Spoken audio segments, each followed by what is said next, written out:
countdown. All right, let's start over. Ready, Jeff? Countdown. Welcome to On the Chain. This is OTC Live. You're here with Chip and Jeff. Take it away, Jeff. What is up? What's going on? You are here on OTC Live. No, wait. We just did that. What is up, man? We got Michigan in the house over here. Tudfrey, all the way in from Michigan. Michigan. Which you and I both had spent some time there, Jeff. That's right. What part of Michigan? Detroit. Well, I don't know where he's from, but I'm just saying Detroit. Detroit. You guys, before we get into it, smash those thumbs up, like, subscribe, and put comments down there, whatever you do on these things. Yeah. So lots of stuff going on today. As always, man, SEC, as always, a lot of stories. SEC versus Ripple. Man, we've been talking about that for like 2 weeks, and it keeps providing more and more content. I think it's awesome because today, Brad Garlinghouse actually reached out and had some things to say, and we want to go over that today. We're going to dig through his comments. We could probably spend an hour digging through those comments because I'm sure we're going to have some feedback. Yeah, and also Stuart Adarati, the chief counsel also had a minor little Twitter thread, but we'll jump into that. So many more things. My God, what's going on with Bitcoin? I think next week, Jeff, we could be having the 50,000 Bitcoin show. Oh, I think Bitcoin will be, it's fantastic. I love it, and we're also going to talk about the fact that it's a $1 trillion marketplace. $1 trillion. Finally, we have a $1 trillion asset class. 1 trillion. It's freaking awesome. Yeah, it's awesome. So, guys, let's 50K and 11K, 11,000 right here on the chain. Boom. And you guys made it happen. So big shout out to everybody here. Big shout out to a blockchain backer. Blockchain backer. Thank you, man. Appreciate it. All right, guys, let's go. We'll see you in about 3 seconds or 30, whatever it takes. Let's go.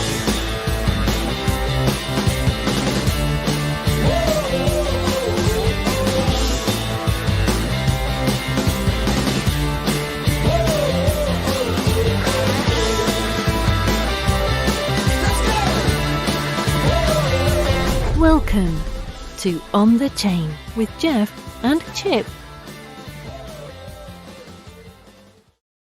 Yo, what is up, man? Triple D is in the house. Digital Nero Dave. We haven't seen Triple D in a while. Good to see you. I haven't seen Triple D in forever. Man, Jay Kill, what is going on? Steve Willits and Wen Mullet. Don't forget about comedian Carl Lewis. He's also in here today. We have Lionel. Check it out. Lionel's he's watching us on Twitter. Man, what's up with that, Lionel? And boycotting the Twitter. Hey, we've got check it out. We got someone here from Florida. There's a lot of watchers from Florida, which is pretty awesome. Check that right out. away. Look at that. Yeah, Method Nielsen's the anguish. The anguish. You just want to rip your eyes out, but you know what? Look, this is the marketplace. I always said that if I sell, you guys, that's like a marker. If I sell, you can guarantee skyrocket because I can't tell you how many times. Look, it's part of life, man. Thank you, Mitha, for that $5. But you know what? Unfortunately, it's a fact of the digital asset world, and now we have surpassed $1 trillion. Well, we have Philippines in the house too, Jeff. Good to see the Filipinos in here tonight, which is great. We got a lot of people in the Philippines. We've got Nate keeping it weird over in Austin. Keeping it weird. Austin is weird, man. It really is weird. But they've got some really good drinking establishments there. I can't tell you how many conferences I've gone there. Man, what a great place. Austin is awesome. You know what's cool about Austin, Texas? They got the original Whole Foods. No, the original Whole Foods from Austin, Texas. No, that's not why you go there, though, Jeff. It's not really about that, is it? Simon Bickerton's in here. So, nice. Are we going to talk about blockchain? Look at this. Quebec's in the house. Look at that. Nice. I didn't know Subgod was from Quebec. I didn't know that either. It's good to see, man. That's always good. We should say, where are you guys coming in from? That's awesome. Florida. There's at the Philippines, Belgium. Dude, we got Mohammed is in here from Belgium. Sweet. Dude, man, Belgium is awesome. Belgium is awesome, especially the beer. And you got the mannequin piss over there. You know my favorite beer of all time. Scotland is in the house. Cognita 161. Scotland, another cool place, man. I love Scotland. Slangeva. Sioux Scotland. So I could use a little dram right now, Jeff. Yeah, we be got honest with nice. There you go. That would be awesome, man. Should I was thinking of pouring some and then didn't. Man, I was in a rush. We got Colorado here, Saudi UK Arabia, here, brother. Saudi Arabia, nice. So I wonder if you were here. Yeah, Salam alaikum. We were talking about Saudi last night. I don't know if you caught that for more, but we just had a nice show last night about about Madrid, Canada, and Rhode Island. Man. Oh, check it out. We got Ukraine. some Ukraine over. We were talking about the Stellar project over in the Ukraine just the other night. Spain. Nice to see that. Dominican Republic. All right. The DR, Istanbul, man. It's from DR. Carbon nice. Studios in the DR. Nice. Antwerp, Belgium. There you go. Yep. Nice. Very good place, man. Alien planet. You got people from all over the place. And Jake from Malaysia. And then we have Maine. I think we have every state in here right now. It looks that Ariana way, White. She's from Maine. I love that. Oh, we got Sweden. We have somebody Portugal. from the Amazon. Is that Amazon the company, or you're like from the Amazon? Now are all these people from these places, or just throwing out random? They're just showing random stuff. Finland retiring early. Yeah, I had a really good friend. Northern New York. Man, what would classify as Northern New York? I guess that depends on where you're from. Right? I grew up in Western New York, and I lived in Syracuse for a while. Central, so Northern New York would be like what? Like what's on the other side of Montreal over there? Is that like the Finger Lake area somewhere? I don't know. Finger Lake is Syracuse, Rochester. Okay. Finger Lake's awesome. And so I don't know. Let's get into some stuff. We can just keep going through this all night. Yeah, there you go. St. Lawrence. There you go. Sweet. Yeah, I'll tell you what we'll do. Why don't we do this? Why don't we jump into the? Oh, Giuseppe's from Italy. I did not know. Dude, man, Italy is freaking awesome too. I was just by there the way, last November. One of my two favorite YouTubers are from Italy. It's a couple duo, and they were doing the van life thing, and then now they're like kind of like sheltering in place. But yeah, one of my favorite. In a van? No. They have a little cool house. They have all kinds of cool stuff. They're cool. The one dude did not cut his hair. He went to Australia. He went to Australia for like 8 years and didn't cut his hair for 8 years. So I said, "What? That's pretty cool." And he finally cut out one of the episodes. Anyway, nice. Yeah, that's what happened to me. That's what happened to me. And then what happened, Jeff? You just shaved your head one day. You said, "The hell with this, I want to shave it." Well, let's jump into this story right here. Let's dive into the shallow end. Head first for maximum impact. Always never for maximum impact, right? Yeah, that's All right. So let's jump into this story here. I wanted to talk to the holy cow. What's with the advertising, Jeff? Oh, dude, freaking clutches over near Alex Bay. Damn, did not know that. So this isn't. Oh my, come on, people! Enough with this already. Join the fortune. Crypto giant Grayscale names Sonnenschein as CEO. So what does this mean now? We talk a lot about Grayscale because that's Barry Silbert. But Grayscale Investments, we talked a little bit about the fact that people were like, oh no, they sold their bags. Turns out they bought in more. Now they did lose the 4%, 1.2, whatever. This is kind of a cool thing. It's always a good sign when you appoint a CEO, make a move, because it had a remarkable bull run for cryptos. Saw Bitcoin eclipse 35,000 this week. Now I think it touched 40,000. It touched 40 and it slid back a little bit. Carved out a lucrative niche for itself by packaging cryptos as share in a trust. That's the Bitcoin trust and then the XRP trust. Selling those share to wealth individuals and institutions, some which face legal obstacles. I wonder who that one could be.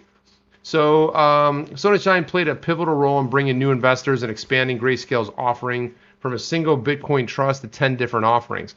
So this just tells you that Barry Silbert, it says right somewhere in here, he wants to make it Grayscale synonymous with digital investing like PIMCO is with fixed income and Vanguard is with index funds. That's a lofty goal, but I think they're there, Jeff. Do you think that they're coming close to hitting that? Grayscale is going to get there. I mean, we're seeing the old guard being replaced by the new guard, and the new guard is rising at a rapid pace right now because the new guard understands the digital asset space. The old guard is trying to figure out the digital asset space. They're a little bit behind the 8 ball there. That's why JP Morgan just 2 years ago was bashing it. Now they're scrambling, trying to get into it, as are many of the others. And they're sitting on the sidelines and they're looking at MicroStrategy like, holy crap, that guy's worth like $3 billion in Bitcoin right now. What the heck have we been doing? And so when you see big companies like Mass Mutual, and keep bringing them up, they're getting in. Something's happening. But you get like a Grayscale like that, man. They're putting all the right pieces together, and they're going to position themselves in a much better position than JP Morgan can ever be. Than Jeff, any of those guys can be. Funny you say that, Jeff, because Sonnenschein, that's what he started. He began his investment bank career at JP Morgan. So it's always funny how many ties there are to these large investment banks, right? So you have JP Morgan.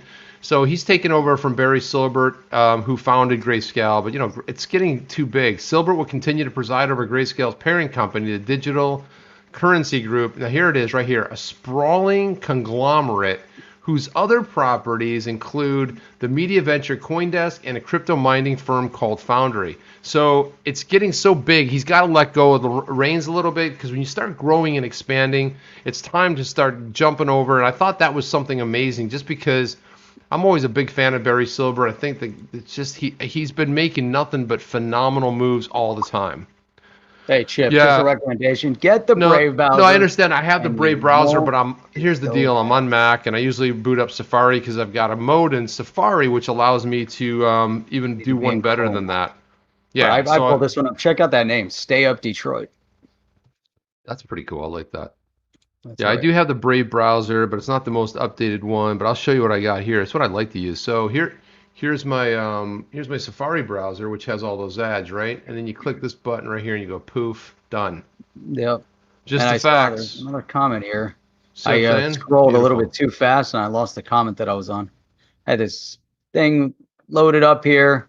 Somebody said they were from Zamunda. I thought that was here in Japan, we love XRP, and you should love XRP because you guys are you're one of the leaders in the world. I mean, you've really been establishing. I mean, everything's happening in Japan. Really, It's one of the greatest places on my bucket list to see. But you ought to love it. I mean, we always see. I mean, Japan is going crazy with the XRP most of the time. Plus, you have SBI, you have Katao, and the guy's he's just a master. Yeah, man. That'd be a cool place to go. There's so much going on over in Japan. You look at, they're a little bit further ahead in the regulatory clarity space. They've already declared XRP doesn't fit into the idea of a security, and that's definitely been holding some things back. And obviously, we're seeing that happen over here, causing a little bit of a turmoil. But at the same time, you got these, some other issues that could potentially be holding things back. No, exactly. What wasn't I pulled up? Oh, I wanted to pull this one up, Jeff. Just something really quick. Two things here. There's kind of like two competing stories. Again, another Ripple thing. Yesterday, they went out there and they put out this bit of news right here. Basically, what they're trying to do is talk to the partnership interoperability, neutral bridge currencies, key to CBDC success. So this is something good that they're stressing, that you're going to need that interoperability, right? So you're whatever country, pick your country, spin the dial, and you want to create your own CBDC. It's going to be really key that you're going to have that interoperability, because especially if you want to be able to send payments somewhere, right? You're going to be able to want to transfer. Yeah, you need that, right? So basically, they put this whole thing out. It's really kind of a marketing piece in a way, because they're talking about, obviously we know all the benefits of it, but they're saying key to this is how central banks approach interoperability and regulations for these CBDCs. Network of diverse, interoperable digital fiat currencies will help surmount the current system of today's specific walled financial gardens. And then they have this little Ripple report that you can get. You see that? It's a little collect some info there, Jeff. It's like you put your name in there, your business address. Getting some fan noise. What's fan noise? I don't know. I don't have any fan on. All right. I don't hear anything. You guys hear something? I don't hear anything. So it's a little bit of a marketing puff piece, which is good, And it's funny, it comes out right after we hear all that noise about XLM, and people were blowing up my phone like, I told you XLM would pass XRP. And I'm like, dude, I'm happy. I own both. I mean, it's not like a bad thing, but they're like, I told you it would do it. And I'm like, yeah, I'm great. When something's pumping, I'm super ecstatic about it. I mean, let's be honest. Yeah. So man, as we're going down that path, we got to get into this whole Brad Garlinghouse thing, because I think we're going to dig into that for a while. Before we do, we got to put things into perspective here and realize who they're dealing with.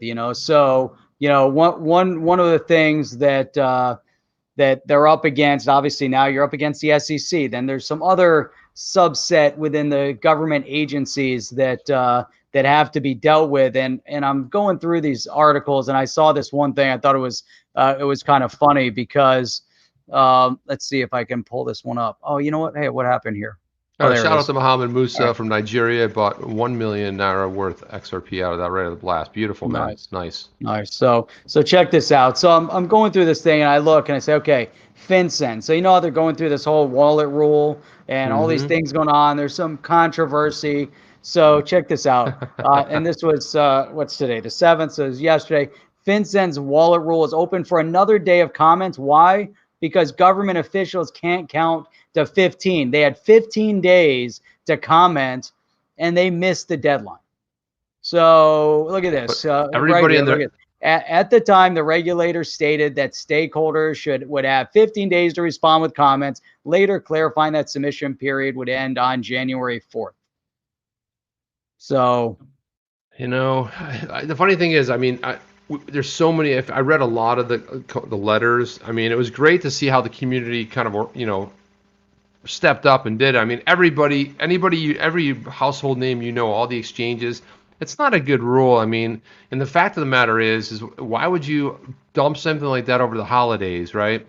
And then you're going to have, you know, companies scrambling. Usually end of year, people are chilling out. And they're like, well, 15 days. Normally they have 60 or 90 days. And that's what people are, you know, a lot of companies were upset about because they like to hear feedback from the public. When you shorten it to 15 days, it's going to really put a damper on stuff. Yeah, so I like this. This is a real S show here. Said Dayton Young, product director at Fight of the Future. Now, could you imagine you go to the IRS and you're like, oh, man, sorry about that. You know, I think I need some extra time. Yeah, I didn't fill that out quite on time. So it's crazy, man. That's typical. So typical. So yeah, let's pull this thing up. Man, I'm so fired up to see what Brad Garlinghouse had to say. All right, let me knock it out. I got it right here. Awesome. Bam-o. All right, so basically Brad Garlinghouse came out and said, this posted a couple hours earlier, he said, I'm not going to litigate the SEC's unproven allegations on Twitter. And as you can imagine, there are new considerations to what can or should be said publicly after the litigation process starts. However, I'd like to address 5 key questions that I've seen. First question is, why didn't Ripple settle with the SEC? He says, well, I can't get into specifics, but just know that we tried. And, you know, and Jeff and I speculated about that not too long ago, saying that because of those tolling agreements, which lifts the 5-year what is that statute of limitation, we knew as at least we were tipped off at least April 2019. He said he can't get into it. He says we'll continue to try with the new administration to resolve this in a way so the XRP community can continue innovating, consumers are protected, us, if you're holding XRP, and orderly markets are preserved. What are your thoughts about that, Jeff? Like, he can't get into specifics, but it's probably good that he's addressing some of these questions. Yeah, no, I think that's key. And obviously, getting into specifics, he's getting ready to respond. There's gonna be a Ripple response by the end of the month. I think that it's definitely key that he presents something. Why? Because there's a lot of concern going throughout the space. You see Bitcoin getting ready to hit 50,000 and or 40,000. It's on its way to 50. Obviously, there's a little bit of concern. You see the XRP digital asset responding, being very reactionary to this lawsuit. And I like how he starts off right there. You know, he doesn't want to litigate the SEC's unproven allegations on Twitter. I think that's, that first right out of the gate, saying you already know the direction that they're coming from. And obviously he's not going to try to prove the case because that's what their response is going to be. Partial. Here's our response to their complaint. Then they have the pretrial conference on February 22nd. So that's what all of that is meant to be during those periods of time, not here on Twitter. But it's so key, man. It's just like, coming out and again saying not being specific, but you have to address it. you have to address it. And the XRP community, we have to also remember, isn't just people that are buying digital assets and selling digital assets and holding digital assets. The XRP community are also people that are building in the space. And there's quite a few builders out there. You know, we know one of them, Witsy, you know, over there, he's built a little bit. You know, there's, you know, you have Coil, you've got Cinnamon, you've got some projects down in Australia, you got projects all over the place that are building, and you want them to continue innovating. You don't want it to be crushed, and that's the concern. It's like, holy cow, maybe we're building in the wrong space. Yeah, I like this one. So I put Oscar Nash's comment up because he says he laughed when he talked about the SEC, and I'm like, you know, it takes on a different connotation if he's like, I'm not going to litigate the SEC's unproven allegations. You know, like some sinister laugh right there. You know, it's like, I'm not going to get into it, but, you know, he's trying not to laugh. I don't know. I thought that was funny, Oscar. Thank you for that. It made me laugh a little bit. It's like, it's so funny if he's like, I'm not going to, you know, litigate. You know, like you try not to laugh. So the question came up, hey, did you pay exchanges to list XRP? When will this be relisted? XRP is one of the most liquid top 3 to 5 digital assets globally, and 95% is traded outside the US. Ripple has no control over where XRP is listed, who owns it, etc. It's open source and decentralized. Your thoughts on that, Jeff? Yeah, I mean it's.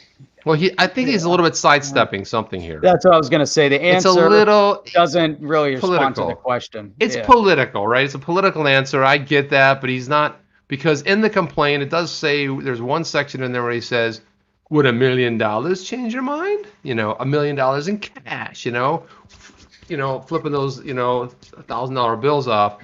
But there's also two questions baked into here. So the one is, did you pay them? And when will it be relisted? Two separate questions. So one goes back a couple years ago. One is relevant to any of the exchanges that are, you know, putting a pause on whatever's happening. And we're not talking, as far as I know, nobody's officially pulled XRP off 100%. Other than, you know, there's, well, some of them I think were coming up on those timelines. So maybe I think January 5th was one. I don't remember which one. 8th. I believe Coinbase is the 19th, where they're actually, you're not going to be able to buy any longer on Coinbase by January 19th. Right now, it's limit order only. So I think the timelines are starting to be hit. But yeah, his response there, you know, I like Ripple has no control for where it's listed, which is true.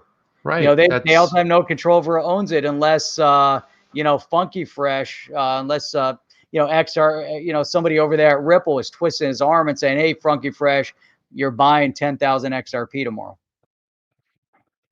Yeah. And I mean, it could be. I mean, so then he gets into delisting. Delisting and halting are two separate things. Most are halting trading with 8 different government agencies, each with their own and sometimes opposing views of crypto. U.S. market participants are facing conflicting policies, and no surprise, some act conservatively. So it's kind of nice. He's taking a little shot here about the whole idea of the 8 different government agencies, each have their own, sometimes opposing views of crypto, right? True. Yep. And that's why we got in this mess, because we've got too many government agencies, too many cooks in the kitchen. Next thing he says, wait, go back. Hey, I'm back. Go back. Yeah, there you go. Okay. Go ahead. Okay. Go ahead. No.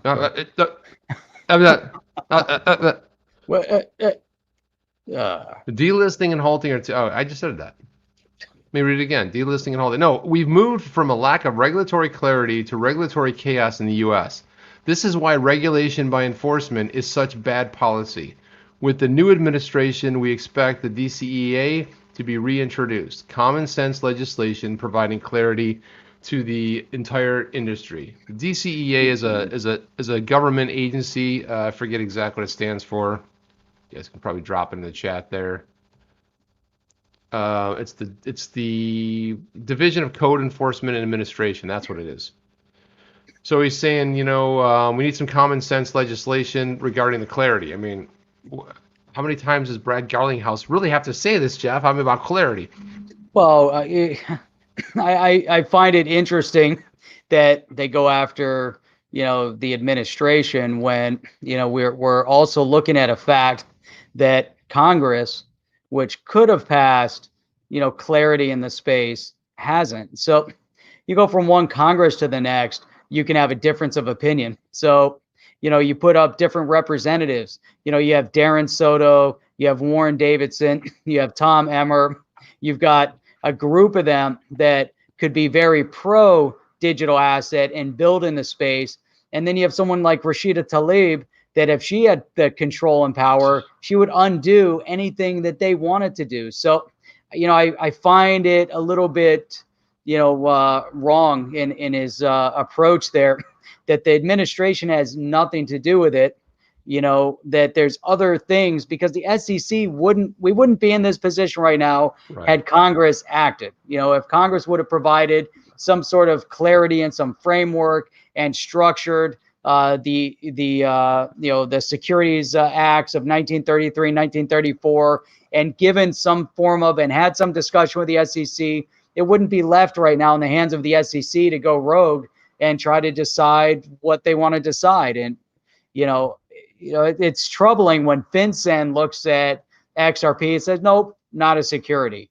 And then you've got other groups, and that goes back to, there's too many chefs in the kitchen here. It's just like, too many agencies, eight agencies, none of them know which way they're going. And that it doesn't matter. You go from one administration to the next, and you're going to have those issues. Let's get our legislators, to actually, do what they're supposed to do. Exactly. And then the next question pops up. Hey, when are you responding to the SEC? Why are you silent? The legal process can be slow. Things can seem quiet, but there's plenty happening behind the scenes. We'll be filing our initial response within weeks. Legal Eagle, Stuart Adirati shares more. We'll jump into that one later, but we'll kind of bypass that for now. Let me see here. Go straight to number 7. Where are we, man? Try to find number 7.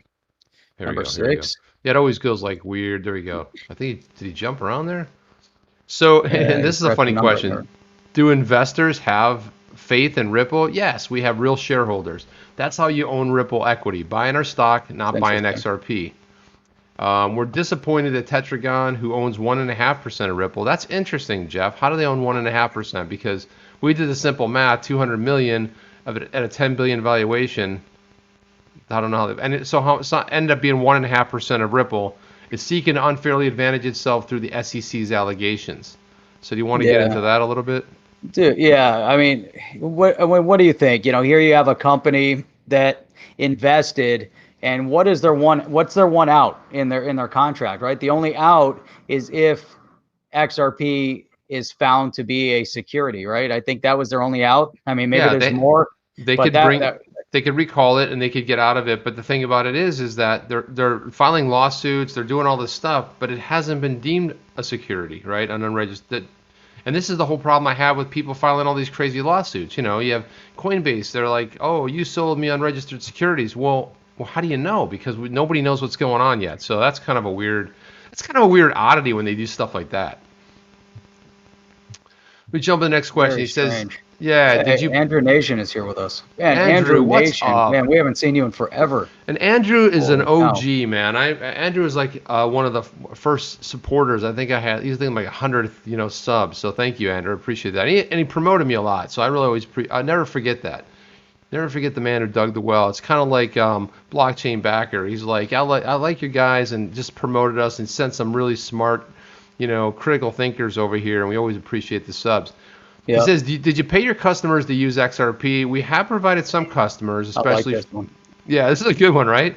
We've provided some customers, especially first movers, with incentives to use ODL. This is a building payments network 101, totally lawful. Every payments network, PayPal, Visa, MasterCard, etc., has or still uses incentives. Right. Yes, I mean, it's good that he's defending it, though, because a lot of people are going, it almost is like, did you pay people? Well, yeah, hello, welcome to the world. Everybody pays. You pay to play. Yeah, I mean, and that's one, and the SEC, the way they're, frameworking their case is really to go after things that are legit, and so that's one of them. And so if you look at it, you're like, oh, look, they're using influence, they're buying off customers, they're doing X, Y, Z. But when you break it down, and so I think at this point of the game, even though he starts off saying that he's not going to try to argue this case on Twitter, I think it's really positive that he's coming out. The one thing, and I think as we go into this, and we've discussed this, and we try to analyze it, and we look at the SEC's perspective versus Ripple's perspective, and it's kind of crazy to spend so much time analyzing a company and saying, are they on the right side or not?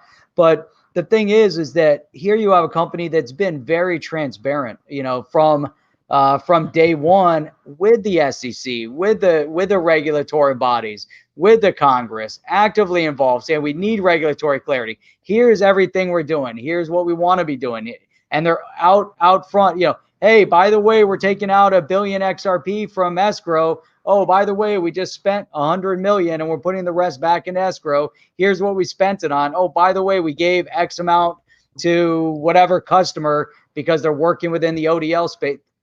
Everything's been announced. I mean, nothing was like under the table, hidden.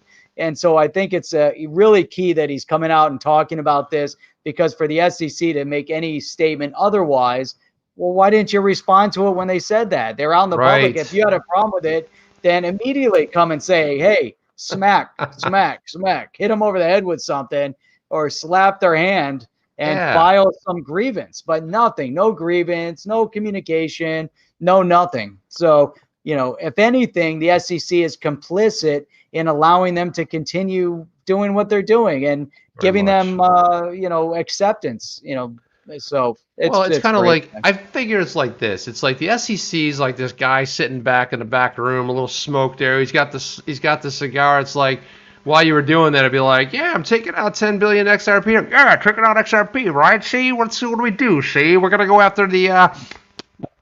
And it was like, well, yeah, go ahead, make the move. Go ahead, we're not listening. And then they go, who can we go sue? See, we got to sue somebody. See, and then he puff on the cigar, blow smoke. But is it okay? We're gonna do this, okay? Yeah, we run a node inside here. We're the SEC, see? And they're running their node. You know what I mean? It's like silly. They're running a node. They're doing all this stuff, and people are like, "Is that a tacit endorsement of XRP?" Yeah. Blowing their thing, drinking some, beers or whatever they're doing over there. Nobody knows what they're doing. I want to hit this one. Beers. If anything, they got their bottle. They got their bottle of scotch. They're probably moonshine. Who knows? So Apex Crypto put this up, talking about Ripto paying exchanges par for the course in financial institutions. All the J.P. Morgan, Goldman, Bank of America, etc. They've all done the same for institutional adoption of the product. Yeah, but are people screaming at them on Twitter because they're actually, marketing? No, they're not. They are absolutely not. Nobody's getting upset about it. Let's throw this one up here. Simon Bickerton, thank you so much for that. $14.99. He says. By the way, please. In 2020, J.P. Morgan Chase paid $250 million penalty over weak controls in its wealth management division. Is that all, Jeff? $250 million. Yep. Regulators found a pattern of misconduct in its asset. So come on, I mean, stuff like this happens. Oh, look at this. This was another good one. I like this one. Hang on. This was September 2020. Let's see. I'm just pulling this up, but J.P. Morgan to pay almost $1 billion fine to resolve U.S. investigation into trading practices. Chump change. That's chump change, Jeff. So they're just throwing out the fines like it's nothing. So got to put this into perspective. So the SEC is saying, hey, you guys, they're looking into it.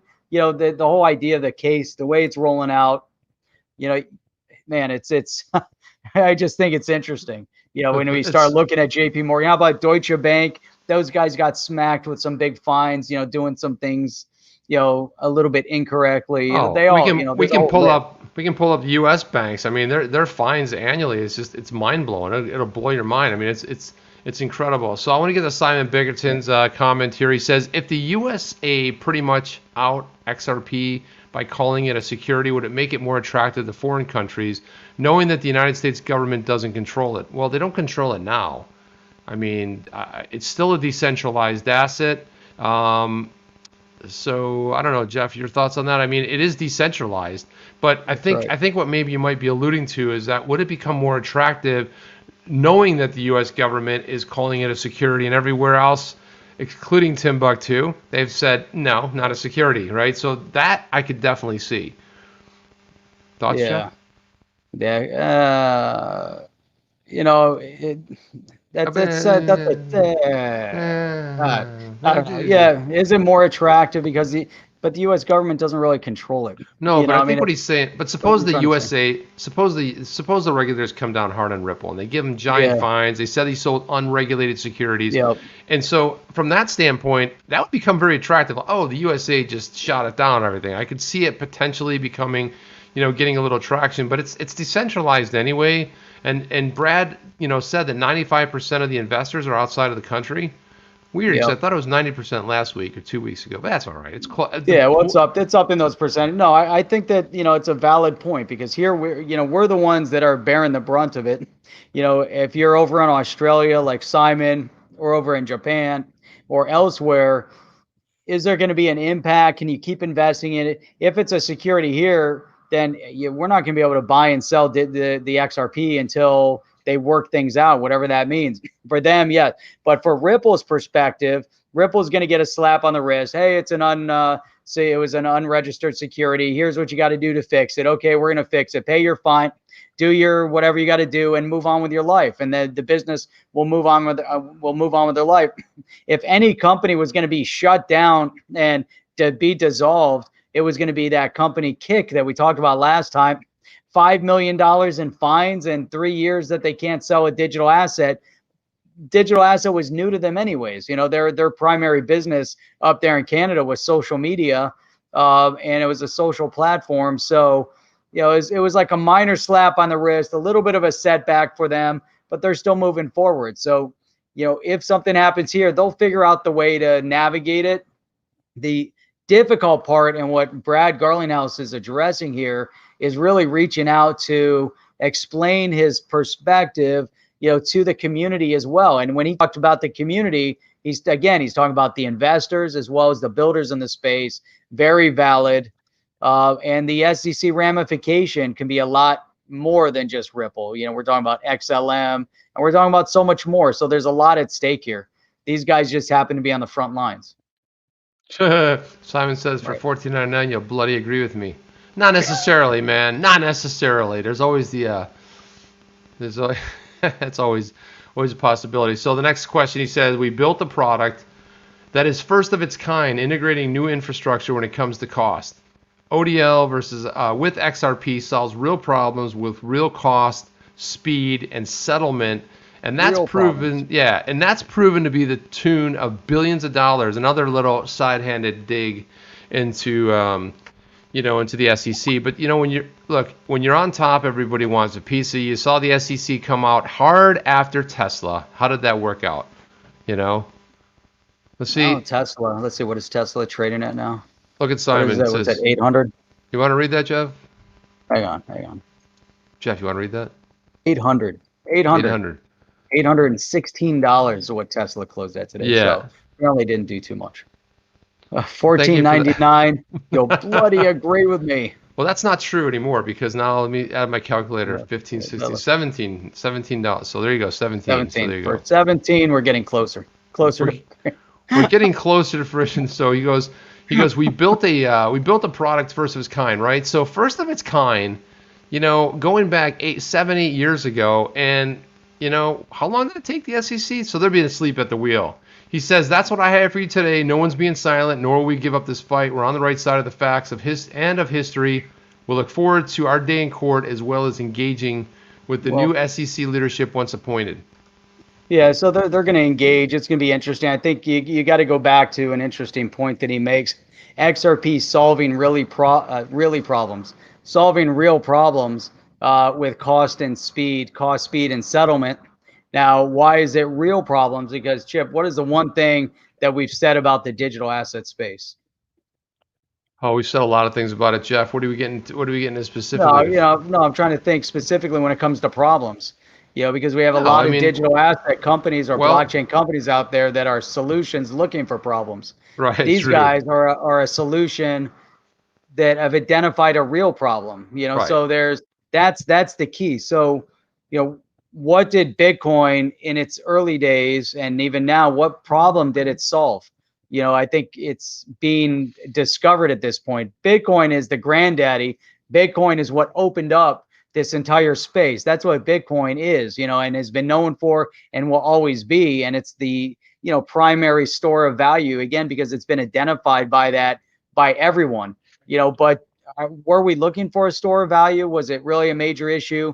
Can people go out and buy gold? Maybe not so easy. Maybe it is easier to store money and store, in Bitcoin and see your value protected because it's accessible, whereas a lot of other things aren't accessible. XRP, Ripple, again, solving a major problem. Well, I mean, just think about gold. I think, what's his name? Sally made he said, well, if I had the equivalent of 1.2 or 1.6 trillion in gold, where would I warehouse it, right? It's like, so I mean, you could really literally have that on a thumb drive or split over, have some professional custody or something and the likes of that, right? So he gets into that, and Stuart Aderati says, to all asking for updates to the SEC lawsuit, no surprise, the legal process takes time.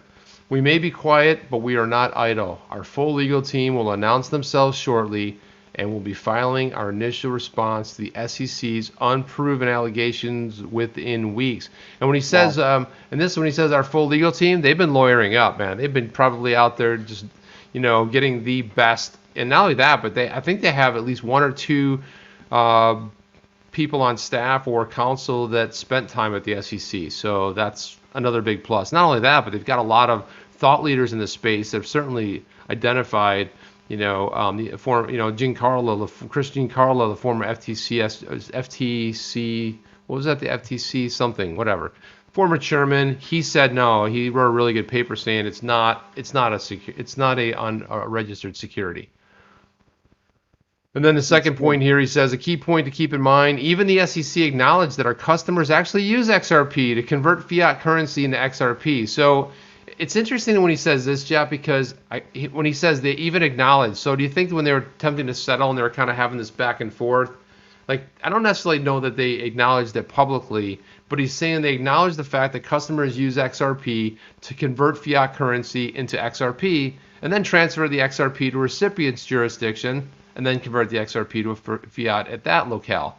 So in about 90 seconds or less. So it's kind of interesting what they're doing is they're establishing the use case, but also the fact that the SEC has agreed that that's how the customers use it. If that's how the customers are using it, well, guess what? That also fits into the use case of a utility token, but also as a digital asset, right? That has value. And also, I mean, I love this. I mean, this gets lawyered up anyway before they release stuff like that. Tells you what the use case is, tell you that they've even acknowledged it, right? Yeah, I think that's so key. It's the SEC is going to trip all over themselves on this one, and the reason why is because they don't understand it. If they understood it, they're trying to apply the Howey test, and as we had Deaton on going over it, they're not going to hit all the key points of the Howey test. We've looked at it, even from our novice perspective of analyzing the Howey test.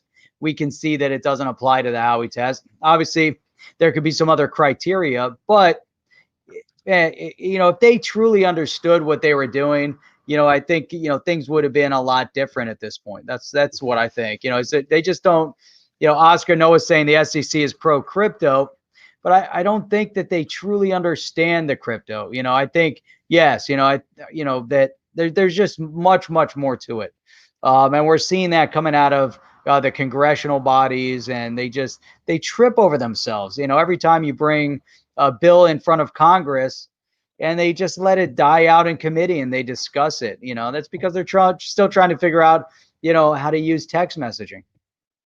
Yeah, and the problem with the thing about technology is when it really starts moving, if you're sitting around and you're lackadaisical about the whole thing, this is what happens. Like, 7 years goes by. I don't care what judge it is or what magistrate looking at that. They're like, oh man, they were telling all the regulators, what was happening, and what were you guys doing? I mean, what was happening? So there's some negligence on their part as well. I want to put Simon's comment up here. Simon Bickerton, he's bringing it home big time tonight, Simon. Thank you. We all need to hassle our local exchanges to list Flare. Yeah, what is going on with that? I know why aren't they all listing Flare? Well, or the Spark token, I should say Spark. But why? Yeah, what I don't understand. Well, because BitTrue's been blowing it up. That's why. No, but why? I know, but why did BitTrue launch it early? Because the Flare isn't the Spark token. No, it's not. I don't understand why they're listing Flare as the Spark token. I believe it's more of an IOU.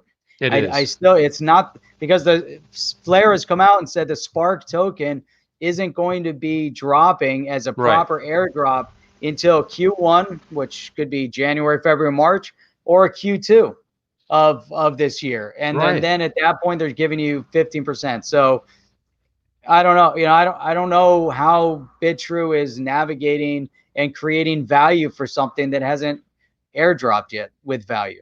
I don't know. I don't know how I don't know what's going on. And I don't know why. Why is just BitTrue doing it? Why aren't other exchanges doing it? Are there other exchanges doing the same thing? I don't know. I mean, what are your thoughts about that? I think I'm going to ping Curtis on that and just ask him, and just say, hey, so what's the thing? Because they definitely position it here. Whoa, Jeff, there's a lot of stuff.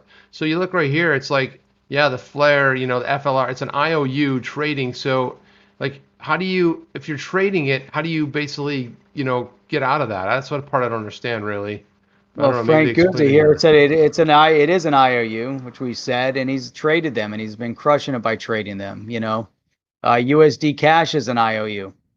Yeah, but this is but BitTrue. BitTrue is the only one is creating the IOU. Are there any other exchanges doing it? I don't think so. I mean, I think that's one of the reasons they started so see, it's not available to U.S. or Singaporean users until the official Spark distribution, which is not expected to happen. So like, if you did your KYC AML and you're U.S., so you're pretty much, you're out of it. Or if you're from Singapore, you're out of it as well. So you have to be. But again, it's kind of like, I don't know. I might just ping Curtis tomorrow and just ask him what the deal is. Let's ask him, what? That's a good idea. Let's not assume, because it's really hard to know what they're really going to do. We're going to reach out to Curtis, and we'll get back to everybody with an answer on that one. There you go. So a key point to keep in mind, the SEC knowledge that our customers use XRP. So that statement alone, Jeff, it's like, how did they acknowledge that? It must have been because one of the things Brad Garlinghouse states is that, believe me, we attempted to settle, because nobody wants to go to a court battle. Nobody wants to go public with it. So if they acknowledged it, it must have been in those conversations. He said, that's innovation, full stop. It also happens to be the epitome of a convertible virtual currency. It absolutely is. And this is where I really like how the regulatory body in the UK handled it, where they have the three type of possibilities, and then you found Ripple XRP, man, even I get confused about it. So you have XRP that hit the token, a use case on it. It hit both sides of that, and also as a digital asset. So it had a utility token and a digital asset. And meanwhile, we're wondering what place that fits in the US, and it fits into, hey guys, we're gonna do this. We're doing this now, okay? And they're like, yeah, see? And they smoke on the cigar. I don't know what they're doing. They're not paying attention, Jeff. They're doing something, right? Yeah. Who knows what they're up to? Who knows what they're up to? I mean, it's. I gotta say, it's a lot of fun breaking this down, because Uphold, hands down, tacos. That's the coolest two things put together ever. Two of the greatest, my favorite things: tacos and XRP. You put that together, and you got a damn good little moniker right there, right? I like Uphold. Yeah, what is Michael saying about BitTrue? I can see my Spark token in BitTrue and can sell 3,000. What? That's crazy. Yeah, so you can just move them around like that? I don't know. Here's the thing. Technically, it doesn't have a value. So when you do IOUs, you're playing with nothing, right? So you could say like, hey, Jeff, this pen right here, this pen right there, this guy right here, it's like, it's worth $400, right? And you could figure out how to do it. You say like, oh, that pen is worth blah, blah, blah. But it doesn't. I get that. There's no way to convert it. So it's like, an IOU is a weird thing, right? So I don't know how they're playing with it. Because at some point, if people move that into like, because you do the pairs, right? So you can do that into XRP, convert it to XRP. I don't know. It's going to be interesting. But here's what I would like to. Here's how I'd like to. Kind of take a few more comments here. Right here. Messed up the thing with the SEC distribute. Here we go. Right here. Does anybody else have XRP IRA they're dealing with? Yeah, that's another thing where that's a good point. I actually have an IRA as well, but they haven't been really that public about it, so I don't know. But there's one called Kingdom Trust. There's another one called what's the other one called, Jeff? The real big one. Who let the bulls out? Which one are you using? Because I did think they went public with a message to saying what they're going to do, because I think they're just going to just keep it there. They're not going to make you get rid of it or anything. But we'll have to see what happens. We'll have to keep tabs on that. And boom, look at that. So Frank Guzzi says, it's a courtesy provided to BitTrue clients. You can buy and sell. You just can't physically take Flare off the exchange. There you go. Because it's actually there, you can take your profits off. Obviously, LOL. Okay, that makes sense. Yeah, so I get it. So if that's actually like a little marketing sort of tactic, which makes sense, because it's like, oh, I can go over to BitTrue, and if I have BitTrue, I can go. You can buy and sell it. But that was the whole idea, that if you're already on there, you already had your XRP. Yeah, thanks for that, Frank. I appreciate that.